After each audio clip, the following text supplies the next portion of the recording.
Varicose వ్యాధితో బాధపడుతున్నారంట. తక్కువ ఖర్చుతో ట్రీట్మెంట్ కావాలి అనుకుంటే ఎవిస్ హాస్పిటల్ని సంప్రదించండి.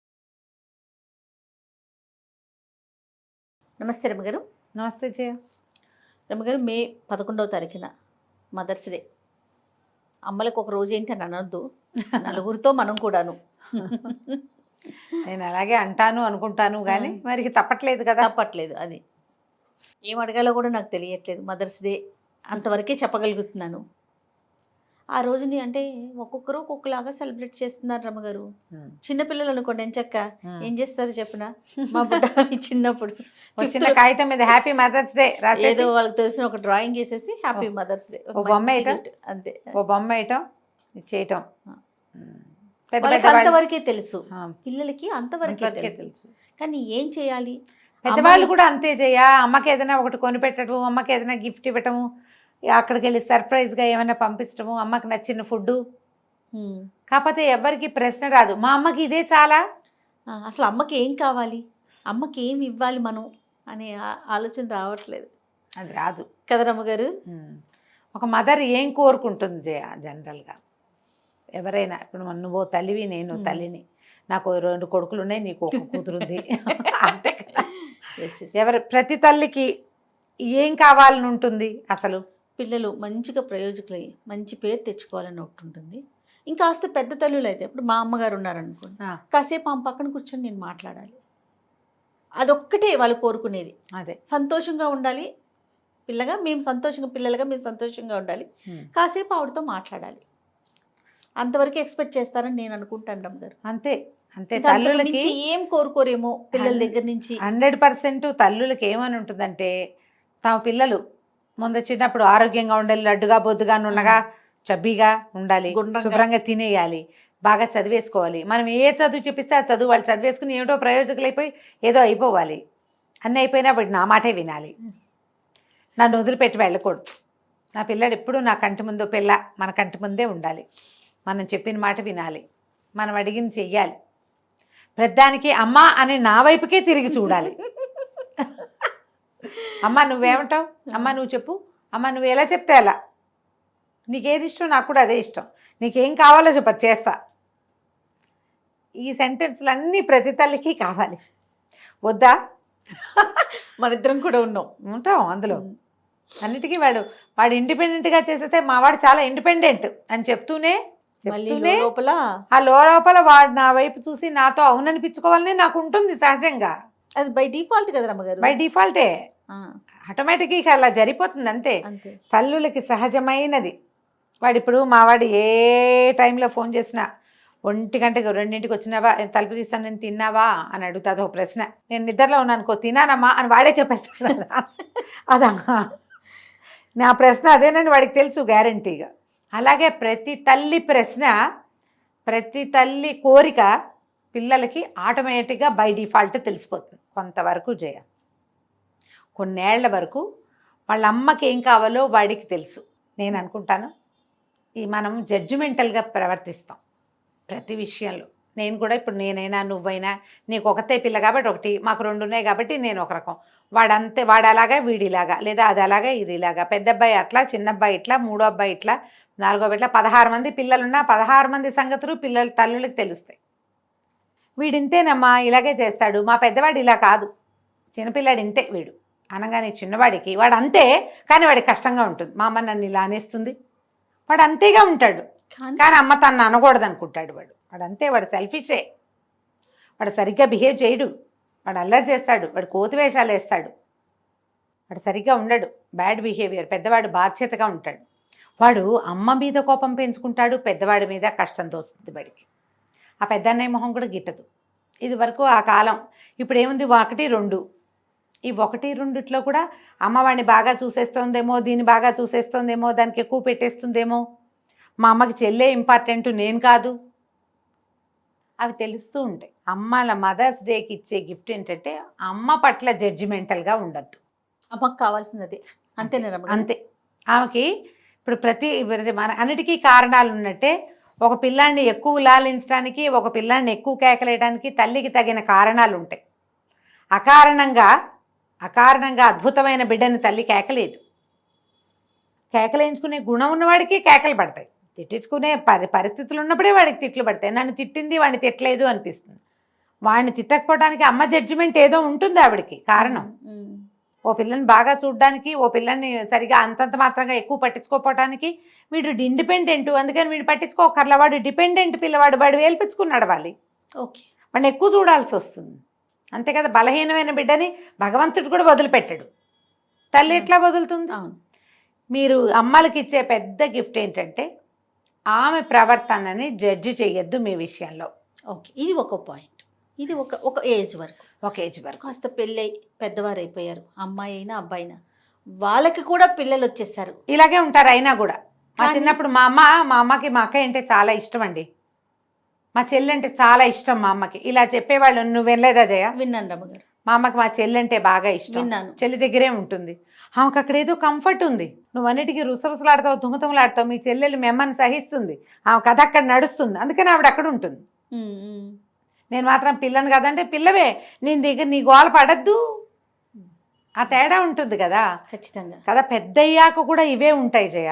ఓకే, పెద్దయ్యాక కూడా ఉంటాయి. ఇప్పుడు తల్లుల్లో చెడ్డతనం లేకపోతే ఎక్కువ ఓవర్ జడ్జిమెంటలు, ఓవర్ టఫ్, ధూర్తమైన ప్రవర్తన సరిగ్గా లేకపోవటం, పిల్లలతో బాగా లేకపోవటం ఉండొచ్చు, కొంచెం ఉండవని మనం అనలేం. ఆదిశంకర్లు అమ్మవారు ఒక స్తోత్రంలో చెప్తారు, కుపుత్రో జాయేత క్వచిదపి కుమాత నా అంటారు.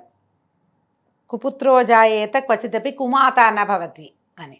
కుపుత్రో జాయేత అంటే చెడ్డ కొడుకులు పుట్టచ్చు, క్వచిదపి ఎక్కడ కూడా కుమాత ఉండదు, చెడ్డ తల్లి ఉండదు. కాలం మారింది, శంకరుల కాలం నాటికి ఇప్పటికీ కాలం మారింది. ఆయన అమ్మవారిని గురించి చెప్పారు. అమ్మవారు అందరికీ సమానంగా చూస్తుంది, అందరికీ సమానంగా ఇస్తుంది. ప్రకృతి మాత అనుకుందాం, మనకి ఇంతమంది జీవరాశులకి అన్ని రకాల శరీరాలు, ముక్కులు, కళ్ళు, చెవులు ఇచ్చింది. కొందరికి కళ్ళు ఇవ్వల, వాడికి ఇంకో ఎబిలిటీ డబల్ చేస్తుంది. కొందరికి కాళ్ళు ఇవ్వలేకపోయింది, ఇంకోటి ఏదో డబల్గా ఇస్తుంది. కొన్నిటికి కన్ను కాలు కూడా తీసేసుకుంటుంది, వాళ్ళకి ఇంకో రకం ఇస్తుంది. ఆ కన్ను కాలు తానే అయిన వాళ్ళని ఎవరినో వీళ్ళకి అటాచ్ చేస్తుంది. అట్లా చెప్తారు, ఎక్కడా చెడ్డ తల్లి ఉండదు అని. ఈ కాలంలో అక్కడక్కడ మనకి చెడ్డ తల్లులు, దుర్మార్గులైన తల్లులు ఈ పిల్లల పట్ల ఏ రకమైన సున్నితత్వము లేని తల్లు రేర్గా ఉంటారు, కనపడతారు. కానీ అది సహజంగా జరగదు, అసలు అది పాయింటే కాదు అది అసలు మనం డిస్కస్ చేసుకోవద్దు అనిపిస్తుంది నాకు. అదే ఇలాంటిది ఒకటి జరుగుతుంది, చూపించొద్దు, అసలు దాన్ని చూడొద్దు, అసలు చూడొద్దు. కానీ ఏమవుతుంది, ఈ పిల్లల్లో స్వార్థపరత్వాలు ఉండడానికి అవకాశం ఉంది ఎక్కువ. వీళ్ళు రకరకాల ప్రపంచాలు చూస్తారు, రకరకాలు నేర్చుకుంటారు, రకరకాలు తెలుసుకుంటారు. బాగా నిర్లక్ష్యం చేయడానికి వీలైంది తల్లే. ఎందుకంటే నువ్వు ఎంత నిర్లక్ష్యం చేసినా ఆమె నిన్ను వదిలిపెట్టదు, నువ్వు ఎలా ఉన్నా తల్లి వదలదు.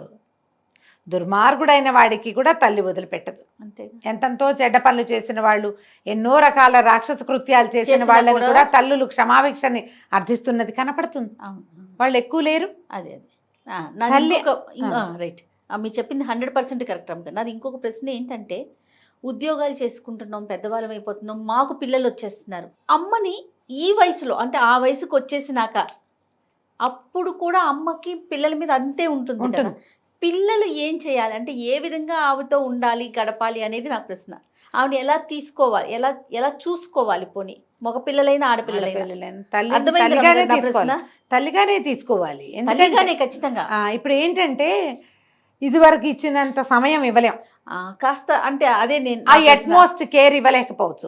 ఆమె మనకి ఇచ్చిన దాంట్లో 100వ వంతు కూడా మనం ఇవ్వలేం. ఎప్పుడు ఎవరైనా అంతే కదా. నేను మా అమ్మకైనా అంతే, రేపొద్దున మా పిల్లల్ని మాకైనా అంతే. అంతే మన ప్రపంచం పెరిగిపోతుంది. భర్త పిల్లలు వస్తారు ఆడపిల్లలకి, భార్య పిల్లలు, ఆఫీసులు, ఉద్యోగాలు, సమస్తం వ్యాపారాలు వస్తాయి మగపిల్లలకి. ఇప్పుడు ఆడపిల్లలు కూడా ఉద్యోగాలు, వ్యాపారాలు ఉన్నాయి కదా. ఇది వచ్చినా కూడా ఇప్పుడు అమ్మ చుట్టూతానే సెంట్రికల్గా మనం ఆమెను మధ్యలో పెట్టి చిన్నప్పుడు తిరిగినట్టుగా తిరగలేము. కానీ మన జీవితంలో ప్రైమ్ పార్ట్ అమ్మ, ముఖ్యమైన భాగం అమ్మ అనేది ఉండాలి మనకి. ఆమెకి ఇవ్వాల్సిన గౌరవము, మర్యాద, సమయము ఇచ్చి తీరాలి. గౌరవం, మర్యాద, అపేక్ష అన్నీ అమ్మగా అంటే కావాలి మనకి. టైం ఇవ్వం. ఏజ్ పెరిగే కొద్దికి తల్లులు సమయం కోరుకుంటారు జయ. వాళ్ళ జీవితంలో లయన్ షేర్ మనకి ఇచ్చేస్తారు. అవును. మనం క్యాట్ షేర్ అయినా ఇవ్వద్దా? 100% ఇవ్వాలి కదా. 100%. కనీసం ఆ క్యాట్ షేర్ అయినా, చిన్న షేర్ అయినా తల్లికి ఇవ్వండి. ఏదో ఒక సమయంలో, రోజుకు ఒకసారో అరసారో, 2 రోజులకు ఒకసారి ఒక నియమం పెట్టుకుని ఈ టైంకి పిల్లాడు ఫోన్ చేస్తాడు, కూతురు ఫోన్ చేస్తుంది అనే నమ్మకం ఉంచండి వాళ్ళకి. అబ్బా, ఈ మాట నేను దాని నుంచి మీ వైపు నుంచి ఎక్స్పెక్ట్ చేస్తున్నది. ఆ సమయం సాయంత్రం అయితే 2 రోజులు అయింది, ఇవాళ అబ్బాయి ఫోన్ చేస్తాడు, అమ్మాయి ఫోన్ చేస్తుంది, కోడలో అల్లుడో ఎవరో ఒకళ్ళు వారానికి ఒకసారి మాట్లాడతారు. ఆదివారం మధ్యాహ్నం అయితే ఫోన్లు వస్తాయి, వాళ్ళు ఖాళీగా ఉంటారు. లేదా ఆదివారం పొద్దున్నే, శనివారం దాకా మీరు బిజీగా ఉంటారు, ఆదివారం పొద్దున్న అమ్మకి నాన్నకి ఓ ఫోన్ చేయండి, కాసేపు మాట్లాడండి. ఉన్నావా, తిన్నావా, పడుకున్నావా, ఎక్కడికైనా వెళ్ళావా, ఒంట్లో బాగుంటుందా, ఏమైనా డాక్టర్ అపాయింట్మెంట్ కావాలా, నువ్వు ఇక్కడికి వస్తావా, పోనీ మమ్మల్ని అక్కడికి రమ్మన్నావా. ఆవిడ ఏదో చెప్తుంది, పక్క వాళ్ళవి వెనక వాళ్ళవి వినండి, కాసేపు టైం ఇవ్వండి అంతే. ఒక మదర్స్ డే రోజునే మాత్రమే కాదు. టైం ఇస్తాము, మిగిలిన సమయాలు ఇవ్వము అని కాకుండా Yes. వారానికి ఒక్క రోజు, వారానికి ఒక్క అరగంట కనీసం. తల్లులకే సమయం ఇచ్చేవాళ్ళు బోల్డ్ మంది ఉన్నారు జయ, పాపం లేదని మనం అనకూడదు. ఈ కాలంలో అనటానికి లేదండి. ఇవ్వలేని వాళ్ళందరికీ ఇది ఒక మాట చెప్పాలి అని అనిపిస్తుంది. ఈ సమయం వాళ్ళకి ఇచ్చేది, మీరు ఇవ్వగలిగేది అంతే. మీరు వాళ్ళ పూర్తి జీవితాన్ని తీసుకున్నారు, అది గుర్తుపెట్టుకోవాలి మనం. మనమ్మ పూర్తి జీవితం రక్త మాంసాలే కాదు, ఆవిడ జీవితంలో లయన్ షేర్ టైము తీసుకున్నాం మనం. ఎంత ఆవిడ కష్టపడపోతే అంతా పడలేదు, మీ పిన్నో పెద్దమ్మో వాళ్ళ పిల్లల కోసం పడినంత పడలా, కానీ నీ పడగలిగినంత పడి ఎవరి కష్టం వారిది కదా. వారిదే కదా, వారిదే కదా. కష్టం పిన్నిది, అమ్మ కష్టం అలా అంటారు. అమ్మది. మా పిన్ని పెద్దమ్మ అయితే దగ్గర కూర్చుని ఐఐటీలు చదివించారు, మా అమ్మ అంత చేయలేదు అంటారా రమ్మ అబ్బో బోళ్ళు మంది ఉన్నారు. ఎవరికి వాళ్ళు గుండెలు మీరు చేసుకోండి అన్నామో లేదో మనకే తెలుస్తుంది, పక్క వాళ్ళకి తెలియక్కర్లా, మనకు తెలుసుగా. నేను సమాజం తక్కువ చూస్తున్నట్టున్నాను రమ్మగారు. చాలా తక్కువ నీకు చూస్తున్నా. తెలీదు, ఆ. నీకు తెలీదు, నేను చూస్తాను జయ, నాకు అవును. తెలుసు, నేను వింటాను. నాకు అమ్మ గురించి కూడా ఇట్లా మాట్లాడుతున్నారా అని అనిపిస్తోంది. అంటారు. ఉమ్. మా అమ్మ మాకు ఎక్కువ సమయం ఇవ్వలేదు, ఎంతసేపు వాళ్ళ చుట్టాల పక్కాలను చూసుకునేది, మమ్మల్ని బాగా దగ్గర. మా పిన్ని అయితే ఇలా చుట్టాలకి ఇంపార్టెన్స్ ఇవ్వాల, దగ్గర కూర్చోబెట్టుకుని చదివించడం వల్లే వాడు ఏమిటో అయ్యాడు, నేను అవ్వలేదు. ఆవిడ ఆ రకంగా టైం ఇచ్చింది, ఈవిడ ఈ రకంగా టైం ఇచ్చింది. నాకు ఒక అతను చెప్పాడు జయ, నేను ఒక విషయం చెప్తా. అతని పేరు నాకు గుర్తుండి ఏదో ప్రసాద్, ఇదే విషయం చెప్పి, నేను బ్లేమ్ చేయదలుచుకోలేదండి, కానీ ఒకటి ప్లస్ అయింది నాకు. మా కజిన్స్ అందరూ పెద్ద పెద్ద ఉద్యోగాల్లో ఉన్నారు. మా ఇంట్లో ఎప్పుడు ఎవరో ఒకళ్ళు వచ్చేవాళ్ళు, చుట్టాలు పక్కాలు, మా నాన్న వైపు అమ్మ వైపు కూడా. ఇప్పుడు అనిపిస్తుంది, అప్పుడు మాకు పెద్దగా చదువుకోవడానికి సమయం ఉండేది కాదు, మేము అందరి పనులు చేస్తూ ఉండేవాళ్ళం. బట్ నాకు ఒకటి డిఫరెన్స్ కనపడుతుందండి, మా కజిన్స్కి ఎవరితోటి సత్సంబంధాలు లేవు. నేను మాత్రం సీతమ్మ కొడుకుగా ఇప్పటికీ అందరితోటి క్లోజ్గానే ఉన్నానండి. సీతమ్మ కొడుకుని నేను, గౌతమిపుత్ర శాతకర్ణి లాగా చెప్పాడు అతను. అలా ఫీల్ అవుతాను నేను. మీ అమ్మ నీకు శ్రద్ధగా చదివించలేదు, లేకపోతే అప్పుడు నీకు కూడా ఇంజనీరింగ్ సీట్ వచ్చేదేని మా కజిన్ ఒకడంటే నేను అనుకున్నాను, నాకు ఇంజనీరింగ్ సీట్ రాలా, కానీ నేను ఎక్కడికి వెళ్ళినా, ఏ ఊరు వెళ్ళినా నా ఎవరో ఒక కజిన్, మా అమ్మ వల్ల మేలు పొందిన వాళ్ళు ఎవడో ఒకడు నాకు హెల్ప్ చేస్తాడు.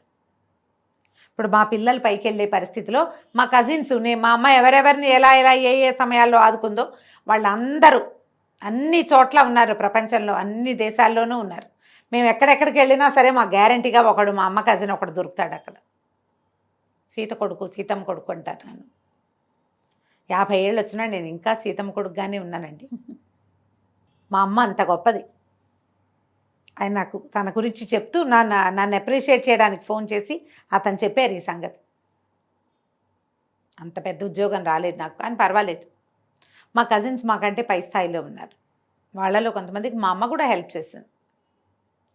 ముళ్ళపూడి వెంకటరమణ గారు తన కథలు రాసేటప్పుడు, మన కోతుకొమ్మచ్చి అవి రాసేటప్పుడు వాళ్ళ అమ్మగారి గురించి రాశారు ఇట్లా. కక్కి గారి అబ్బాయి అనేవారట ఈయన్ని. ముళ్ళపూడి వెంకటరమణ లబ్ధ ప్రతిష్ఠులు. అవును. ఎంత గొప్ప రచయిత. బాపు ముళ్ళపూడి రమణ గారు, బాపు రమణలు ఎంత అద్భుతమైన డియో. అవునండి. మనం పొద్దున్నే గుర్తు చేసుకోవాలి సినిమా వాళ్ళని, ఎవరినైనా రచయితల్ని, లబ్ధ ప్రతిష్ఠుల్ని, తెలుగు వాళ్ళల్లో అద్భుతమైన వ్యక్తులు గుర్తు చేసుకోవాలంటే ఆ వరుసలో బాపు రమణలు ముందు వరుసలోనే ఉన్నారు కదా. అవును. ఆయన రాశారు కక్కి గారి అబ్బాయి అన్నారు వాళ్ళందరూ నన్ను. కక్కి అంటే పిన్ని కాకి అనమాట అది. ఆవిడ ఎంత మందికో ఫీజులు కట్టారట వాళ్ళ అమ్మగారు ఈయన దగ్గర డబ్బులు తీసుకుని. ఆవిడ చనిపోయినప్పుడు ఎంతమందో వచ్చారట ఆవిడ వల్ల సహాయం పొందిన వాళ్ళు. ఇంత ప్రతిష్ట చిన్నదైపోయింది మా అమ్మ ముందని రాశారు. అట్లాంటి తల్లులు ఎంతమందో, అవునండి, ఎంతోమంది. ఈ మధ్య మనం బుక్ లైబ్రరీ గురించి మాట్లాడేమా, ఆ రోజు భరణి గారు కూడా ఉన్నారు మనతో పాటు. తల్లులు చదవాలి అని చెప్పాను నేను. నాకు నేను అప్పుడు 2 వాక్యాలు చెప్పలా, ఇప్పుడు అది చెప్తాను చూడదు. తల్లులు చదవాలంటే పూర్వం ఏ తల్లులు చదువుకున్న తల్లులు కాదు. ఇప్పుడు మీ అమ్మాయినా ఏం చదువు ఉంటుంది జయ? 7th క్లాస్ చదువుతుండగా మ్యారేజ్ చేసి పెళ్లి చేసేశారు. మా అమ్మకు 1వ క్లాస్ కూడా లేదు, మా అమ్మకి స్కూల్ లేదు. అంత లబ్ధ ప్రతిష్ఠులైన తనికెళ్ళ భరణి గారు అమ్మగారు మాత్రం ఏం పెద్ద చదువులు చదువుకుంటారు ఆ కాలంలో. అవును కదా, ఏదో పెద్దవాళ్ళ శిక్షలు అవి చదువుకున్న కాలమే. వారు ఏమైనా చిన్న తరగతులు చదువుకున్నారేమో కానీ ఎంఏలు ఎఫ్ఏలు లేవు కదా ఆనాడు. అయినా పిల్లలందరూ అద్భుతమైన రైటర్లు గాను, ఎంత లబ్ధ ప్రతిష్ఠలుగా ఉన్నారు, చాలా గొప్ప పేరు తెచ్చుకున్న వాడు సంతానం కలిగి ఉన్నారు. ఇప్పుడు మా అమ్మాయినా అంతే. అవును, మా ఇంట్లో మేము అందరం చదువుకున్నాం. ఒక పిల్లకి చదువులేని పిల్ల లేదు మా ఇంట్లో. మేము 8 మంది ఆడపిల్లలు ఉంటే 8 మంది చదువుకున్నాం. ఒక పిల్ల కూడా చదువు రాంది, చదువు లేనిది, తెలివి తక్కువది లేదు మా ఇంట్లో. మా అమ్మకి ఏం లేదు చదువు. పిల్లల్ని చదువు వైపుకి తోసే గుణమైనా ఉండేది ఆ రోజుల్లో, వాళ్ళకి లేకపోయినా. అట్లీస్ట్ ఇప్పుడు మనం చదువుకుంటున్న తల్లుడం కాబట్టి మన పిల్లల్ని ఇంకా చదివించాలంటే మనం ఇంకా కొంచెం బాగా ఆలోచించాలని చెప్పుకుంటాం. అవును, ఇప్పుడు మనం ఇలాంటి స్థాయిలో కొంతమంది మనుషుల్ని నుంచోబెట్టారు, నుంచున్నామంటే మనం ఎంత పరిగెత్తామో, మన కింద నిలబడి మనని తోసింది అమ్మే కాదు. 100% అండి. ఈ పైకి తోసిన అమ్మకి సమయం ఇవ్వలేమంటే ఇంకెలాగా మరి? ఓ పిల్లాడు ఐఐటీవో బీటెక్కో ఏమిటో టెక్ చేశాడు, వాడు ఇంతప్పటి నుంచి వాడికి ఎన్ని చేస్తే ఒక టెక్కుతాడమ్మా వాడు? ఎంత సమయం, ఎంత ఓపిక, ఎంత ఖర్చు. తల్లుల రక్త మాంసాలతో పాటు వాళ్ళ సమయం, వాళ్ళ జీవితం, వాళ్ళ కెరీర్, వాళ్ళు మొత్తం అరిగితేనే పిల్లాడు ఒకడు ఎక్కుతాడు పైకి. ఎంతో కొంత నలగాల్సిందే కదమ్మా. కొందరు పిల్లలకు సరిపోదు, పగళ్ళు రాత్రిళ్ళు నిద్రపోరు. 7-8 ఏళ్ల వయసు వచ్చేదాకా ప్రతిరోజు రాత్రి నిద్రలేచే వాళ్ళు ఉంటారు. తల్లికి నిద్రేది మరి మనం ఇవ్వద్దా సమయం? ఇవ్వాలి కదా, ఖచ్చితంగా ఇవ్వాలి. ఇలా ఆలోచించండి. ఈ ఒక రోజున ఏదో గిఫ్ట్ ఇద్దాం, అమ్మకు ఒక చిన్నపిల్లలాగా 4వ క్లాస్ పిల్ల చేసినట్టు ఒక గ్రీటింగ్ కార్డు ఇచ్చి సరిపెట్టద్దండి దయచేసి. వాళ్ళకి మనకి తేడాను చూపించుకోవాలి. మనం పెద్దవాళ్ళమయ్యాం. మన జీవితంలో మన సమయం కొంతమందికి ఎవరికైనా ఇవ్వటం అంటే ఏమిటో అర్థమయ్యే వయసు వచ్చింది మనకి. సమయం ఇవ్వటం అంటే ఏమిటో తెలుసు కదా మనకి. ఆ సమయాన్ని అమ్మకి ఇవ్వండి. ఫస్ట్ ప్రయారిటీ మొదట ఇవ్వండి. వారంలో ఒక రోజు, నెలకు ఒక రోజు ఖచ్చితంగా కాసేపు వాళ్ళతో స్పెండ్ చేసి, వాళ్ళని ఎక్కడికైనా తీసుకెళ్ళి ఏ భోజనానికో తీసుకుపోయి, వాళ్ళకి ఏ ఇష్టం, గుడో గోపురమో ఓ తీర్థయాత్రో ఓ ప్లేసో, వాళ్ళ ఫ్రెండ్స్ ఇళ్ళో, వాళ్ళకి క్లోజ్ చుట్టాల ఇళ్ళో వాళ్ళని సంతోషపెట్టడం. సరే మన అమ్మ అలా సంతోషపడే అమ్మ కాదనుకోండి, ఆమెకి ఏం కావాలో అదేనే చేయండి. ఏం కావాలి నీకు అని అడిగి దానికి ట్రై చేయండి ఈ మదర్స్ డే రోజున. చాలా సంతోషం రామ్ గారు. నమస్తే. నమస్తే చేయండి.